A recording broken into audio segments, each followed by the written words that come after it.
چلیے آج بہت ہی خاص ٹاپک پہ بات کرتے ہیں، حلال کمائی کے فائدے اور برکت۔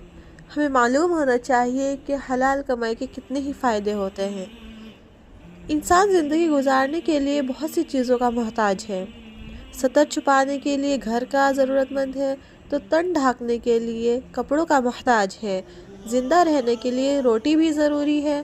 گویا روٹی، کپڑا، مکان انسان کی بنیادی ضرورت ہے۔ جو لوگ اللہ کو نہیں پہچانتے اور اس پر ایمان نہیں لاتے، وہ لوگ اپنے مقصد کو حاصل کرنے کے لیے حلال و حرام کا خیال نہیں رکھتے، اس لیے وہ سود بھی کھاتے ہیں اور شراب بھی پیتے ہیں، دوسروں کا مال ہڑپ بھی کر لیتے ہیں اور تجارت میں دھوکہ فریب سے کام لیتے ہیں۔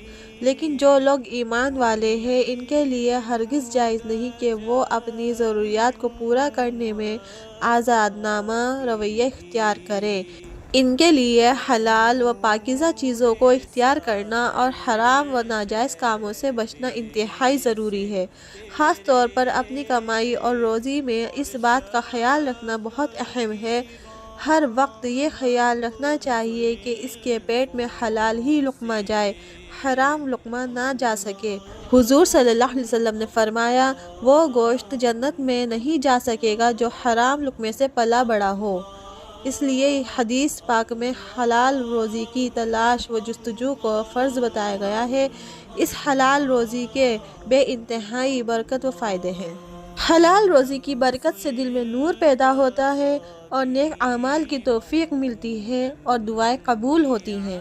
تو کتنے ہی فائدے ہیں حلال روزی کے۔ ہمارے دل میں نور بھی پیدا ہوتا ہے، نیک اعمال کی توفیق بھی ملتی ہے اور دعائیں قبول ہوتی ہیں۔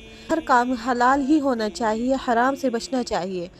رسول اللہ صلی اللہ علیہ وسلم نے فرمایا، بے شک اللہ تعالیٰ پاک ہے اور پاک ہی کو قبول فرماتے ہیں۔ پھر فرمایا حلال کھانے کے بارے میں، اللہ تعالیٰ نے پیغمبروں کو حکم فرمایا کہ رسول پاک چیزیں کھاؤ اور نیک کام کرو۔ وہی حکم مومن کو بھی دیا کہ اے ایمان والو، جو پاک چیزیں ہم نے تم کو دی ہیں ان میں سے کھاؤ۔ اس کے بعد حضور صلی اللہ علیہ وسلم نے فرمایا، ایسے شخص کا ذکر کیا جو لمبا سفر کر رہا ہو، اس کے بال بکھرے ہوئے ہوں، جسم پر گرد و غبار اٹا ہوا ہو اور وہ آسمان کی طرف ہاتھ اٹھائے ہوئے ہو، یا رب یا رب کہہ کر دعا کر رہا ہو۔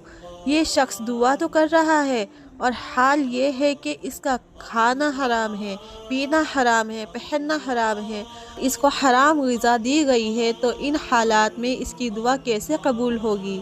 مطلب یہ ہے کہ مسافر اور پریشان آدمی کی دعا قبول ہوتی ہے، مگر حرام کھانے پینے کی وجہ سے اس کی دعا رد کر دی جاتی ہے۔ آج بہت سے لوگ دعا قبول نہ ہونے کی شکایت کرتے ہیں۔ ان کو چاہیے کہ پہلے اپنا حال دیکھیں کہ حرام آمدنی کا استعمال تو نہیں ہو رہا ہے۔ اگر کسی بھی طرح سے حرام آمدنی زندگی میں داخل ہو گئی تو اس کی دعا کی قبولیت رکی رہے گی۔ تو ہمیں اس سے یہی معلوم ہوتا ہے کہ ہمیں حرام چیزوں سے بچنا چاہیے، حرام کام سے بچنا چاہیے، حرام کھانے سے بچنا چاہیے، نیک اور حلال کام کرنے چاہیے۔